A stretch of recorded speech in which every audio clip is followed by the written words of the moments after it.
Signpost. I'll be gone soon, Henry says. So it makes no difference, a life like this. She smiles with some effort, puts a grey tablet on her tongue and swallows it. Use or possession of this drug by ordinary people is prohibited by law and strictly controlled. The person taking it feels as if every bone in his or her body is melting. All the anxieties and cares of life vanish as the individual wanders in the space between languor and pleasure. Why don't you take one too? Henry pulls another tablet from a leather pouch and holds it out to Kine, who is standing by her bed. Coward, she says with a grim smile when he shakes his head in silence. And then she places the second tablet on her tongue. How many pills does that make today? Kime asks. I forget. With empty eyes, Henry stares into space and sighs. This is an addiction, a serious one. How do you feel? He asks. Not bad, she says. Very happy. She gives him a smile. It's deeper and softer than her earlier smile, though maybe too deep and too soft. It appears to be a smile of ultimate bliss, but for that very reason, it also has a frightening quality that sends chills up his spine. The drug is called Signpost. This is not its formal designation, of course.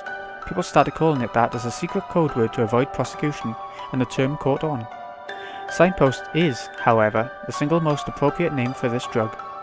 Each pill takes the user one step farther down the road, and when withdrawal symptoms strike, the person rushes to take the next pill, thereby advancing yet another step. Farther, and farther, and farther. The road marked by this signpost is a soothing one, entirely free of pain or suffering. At the end of the road, however, there waits only death. The use and possession of signpost is so strictly prohibited because it's seen as an invitation to gradual suicide. How many more pills, I wonder? Henry mutters, stretching her emaciated body full length on the bed. It's a question that Kime cannot answer. He knows only that she is nearing the end of her signpost journey. It is for this that Kime has been called to this hospital, which is a facility for people on the verge of death. I have no regrets, Henry says. None at all. This way I can die pleasantly, quietly, like going to sleep. Her empty eyes are fixed on Kime, but they seem to register nothing. I'll be fine. She reaches into the leather pouch again. You probably shouldn't do that, Kime says. I'm telling you, I'm fine, she says, laughing weakly, and placing a third signpost in her mouth. She closes her eyes. Her sunken eye sockets harbour dark shadows. Kime settles himself into the chair by her bed. He waits for her to say more, but she seems to have fallen asleep. Her breathing is calm, and a slight smile plays upon her sleeping face. The signpost seems to be working. Without the drug, hammer-like pains in her back and violent chills would prevent her from sleeping. Even worse than the physical suffering would be the fear of approaching death. More girl than a woman, young Henry was struck by a mortal illness. At the end of her long battle with the disease, the doctor gave up all hope of treating it and prescribed Signpost for her instead. Ordinary people are not allowed to use the drug, but special permission has been given to patients for whom there is no hope of recovery in order to afford them a peaceful death and bring their lives to a quiet close. In other words, to enable them to die without having to deal with regret or despair. Before Kime began his work, a doctor explained the effects of the medicine to him, concluding with a smile. In other words, Signpost forgives all the debts the person has built up towards life. Henry wakens. After she has confirmed Kime's presence at her bedside, she says, "You don't have to worry," and closes her eyes again, smiling. "I'm fine. I think I can go just like this." So, she knows there are other possibilities. In certain rare cases, Signpost can have undesirable side effects. Sometimes, at the very end, when the person is just beginning to slide into the abyss of death, there can be an attack of nightmares. The patient experiences a literal death agony. Even though Signpost has provided such a wonderfully tranquil departure on a person's final journey, every last bit of tranquility can be swept away on the cusp of death. Worse still, some patients conclude their hallucinatory episode with a frenzied physical outburst. They might have barely enough strength to breathe until, tormented by the nightmares, they lash out violently enough to break the bed or even strangle the caregiver in attendance. Such can be the mysteries of the human body, or, more so, the human heart. This is why Kym is here. He is to stand vigil by Henri's deathbed against the remote possibility that she might be tormented by nightmares and go wild under the influence of Signpost's side effects. The doctor has supplied him with yet another drug. It's a poison that will kill the patient instantaneously. Kym has been instructed to administer it to Henri as soon as she begins to exhibit strange behaviour. Believe me, this is a humane measure, the doctor said. Not murder, by any means. The face of a patient who has suffered the drug side effects is truly grotesque, not something that anyone could stand to look at. A person's death should never be that excruciating. This is a final kindness to give the person a quiet, peaceful ending. Kym is not entirely convinced by the doctor's rationale. Neither, however, was he able to bring himself to take issue with it. Now he can only hope that, led by her signpost, Henri will be able to pass her final moments in peace. Some part of her inner self might be paralysed at the moment, and her empty eyes might never regain their former gleam. But if she is happy that way, it's nothing that anyone has the right to deny her. Waking again, Henri reaches for another signpost, but drops the leather pouch. Sorry, but would you pick it up for me? She asks Kym.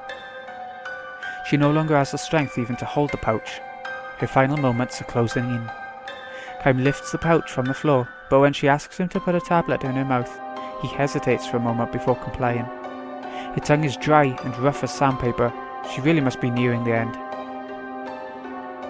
Having taken another signpost, Henri seems to be overtaken by that languorous feeling again. She moves the flesh of her cheeks in a way that has no meaning, releases a feeble sigh and says, I was just dreaming. What about? About when I was little. Everybody was there. My father, my mother, my big brother and sister, all smiling. This is not a good sign. The drug might be having a bad effect. If the signpost is working properly, she should not be dreaming, especially after her family. The more lingering attachment or regret or sadness a person retains, the more likely he or she is to experience side effects. This is precisely why the family is never admitted to the patient's room. The final farewell is made before the administering of signpost, and only after everything is finished do they meet again. Everybody was in such a good mood. Kym wonders if he should give her another signpost. I'm sure when I was born, my parents never imagined I would die so young. A more seasoned caregiver would probably give her another pill without hesitation. Then Henri would fall into another peaceful sleep without any thoughts to disturb her, perhaps never to wake again. Kym, however, sets the leather pouch on a shelf and waits to hear what else she has to say. Henri herself does not request another signpost, but moves the sunken flesh of her cheeks again. This time, the movement takes the form of a deliberate smile. You know, she says to Kym, I'm beginning to wonder. About what? Why I was ever born. Kym is at a loss for words, but she does not let this prevent her from continuing. I mean, if I'm going to die so young, when I've never had a chance to fall in love, wouldn't it have been better if I'd never been born at all? Kym nods as if to tell her that he understands. Why was I ever born? This is a question that Kym himself has been pondering all through his endless journey. He has still not found the answer, and maybe never will. My mother and father will be sad, I'm sure. You'd better rest now. Maybe I was born to make my parents sad. Close your eyes and take a few long, deep breaths. Can I have some more medicine? This time he gives it to her without hesitation. Thank you, she says simply for the first time, and closes her eyes. I guess it's possible I might never wake up again. It's possible.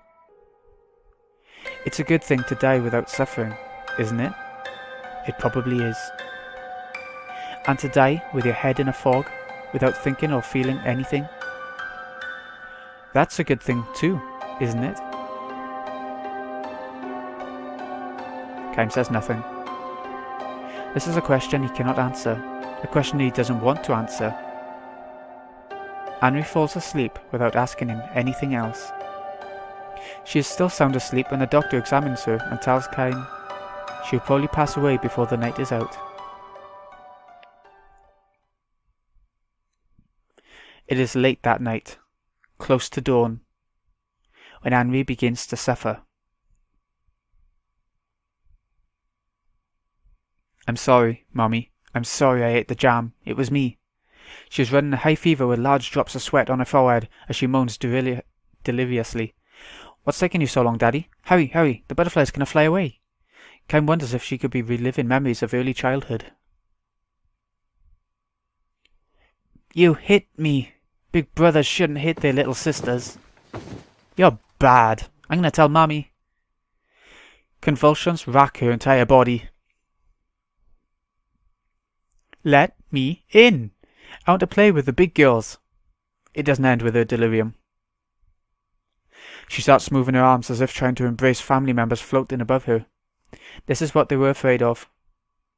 The side effects. "Take me with you, please. I don't want to stay here. Don't leave me." Her cries mingle with tears. Hallucinations seem to have taken the place of past memories in her empty eyes. "Please, I'll be good. I'll do what you tell me, Mommy and Daddy." "Take me with you." In fact, just the opposite is happening. The ones being left behind are the family who so loved their youngest daughter, Henry.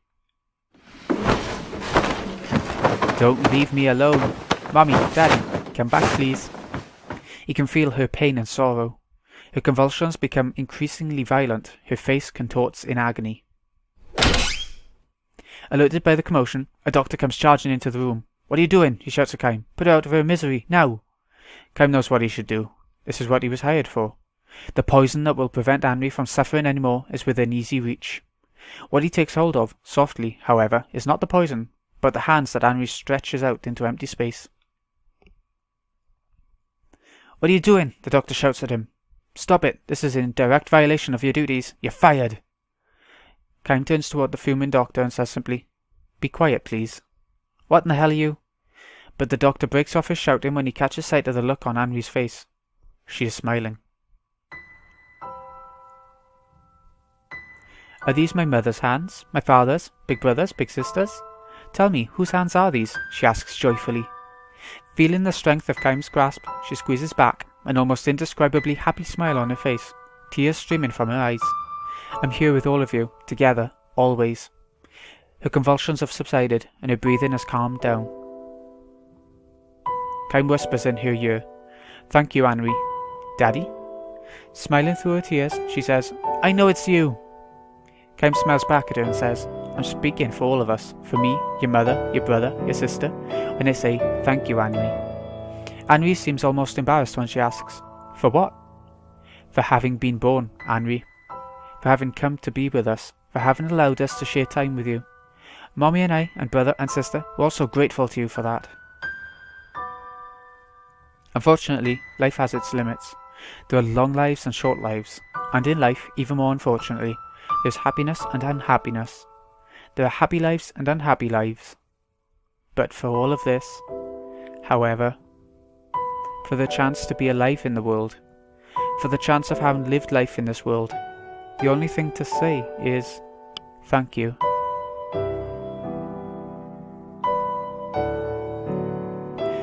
When Kime says this to her, Henry gives her slender chin a little shake and says, "No, I should be the one to be thanking you. All of you." These are Henry's last words. The look on her face in death, following the torment of the drug-induced nightmares, is neither tranquil nor peaceful. It is, however, happy. "Are you really leaving us?" the doctor asks Kime with a genuine show of regret. Dressed for the road, Kime smiles and says, "I don't think I'll ever be able to perform the duties of a caregiver properly. To tell you the truth, Kime, I still can't get over the fact that it's even possible to do it your way." With a serious look, he adds, "I wonder if your hands give off some substance like Signpost. Otherwise, I can't imagine how she could have died so happily." Kime turns his palms towards the doctor.